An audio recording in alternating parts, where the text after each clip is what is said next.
నాంపల్లిలోని Telangana intermediate board కార్యాలయం బుధవారం ఆందోళనతో హోరెత్తింది. పరీక్ష ఫీజు చెల్లించే అవకాశం కల్పించకపోవడం వల్ల సుమారు 400 మంది విద్యార్థులు పరీక్షలకు దూరమయ్యే ప్రమాదం ఏర్పడిందని తెలంగాణ రాష్ట్ర ప్రైవేట్ జూనియర్ కళాశాల యాజమాన్య సంఘం ఆందోళన దిగింది.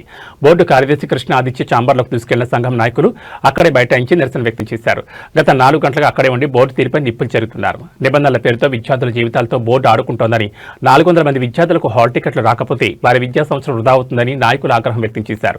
బోర్డు కార్యదర్శి మొండిగా వ్యవహరిస్తున్నారని, సమస్యను సామరస్యంగా పరిష్కరించాల్సింది పోయి ఏకపక్షంగా నిర్ణయాలు తీసుకోవడం సరికాదని విమర్శించారు. ఈ క్లిష్ట సమయంలో ముఖ్యమంత్రి రేవంత్ రెడ్డి తక్షణమే స్పందించి ఆ 400 మంది విద్యార్థులకు పరీక్ష రాసే అవకాశం కల్పించాలని డిమాండ్ చేశారు.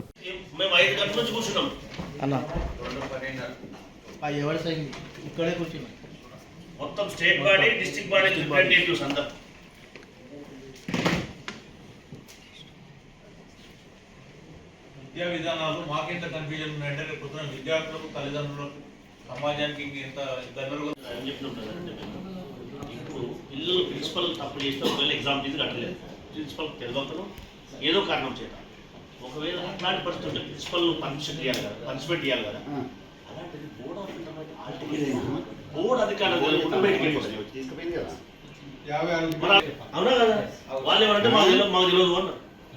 ఎవరు గౌరవ Telangana board of intermediate education secretary గారు ఏదైతే ఏకపక్ష నిర్ణయాలతోటి తెలంగాణ రాష్ట్రంలో ఉన్నటువంటి ఇంటర్మీడియట్ విద్యనే ప్రశ్నార్థకంగా చేస్తున్నటువంటి పరిస్థితి. ఏ విధంగానంటే బోర్డు చరిత్రలో ఇప్పటి వరకు పరీక్ష ఫీజు కట్టినటువంటి వాళ్లకు అవకాశం ఇవ్వకపోవడం అంటే చాలా శోచనీయ అంశం.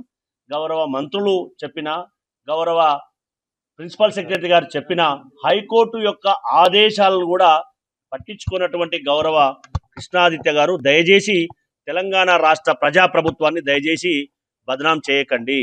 ఎందుకు అనంటే తెలంగాణ రాష్ట్రం ప్రజల కోసం, ప్రజల శ్రేయస్సు కోసం పనిచేస్తున్నది గౌరవ రేవంత్ రెడ్డి గారి సారథ్యంలో. కాబట్టి మీలాంటి ఐఏఎస్ అధికారుల కారణంగా పిల్లలు దయచేసి వాళ్ళను ప్రొవగేట్ చేసి ప్రభుత్వానికి వ్యతిరేకంగా రెచ్చగొట్టొద్దని చెప్పి తెలంగాణ ప్రైవేట్ జూనియర్ కళాశాల సంఘం తరఫున మీకు అప్పీల్ చేస్తూ ఉన్నాం.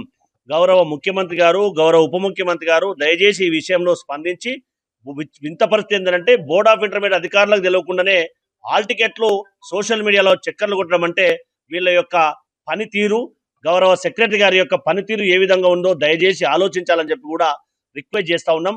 మేము 8 గంటల నుంచి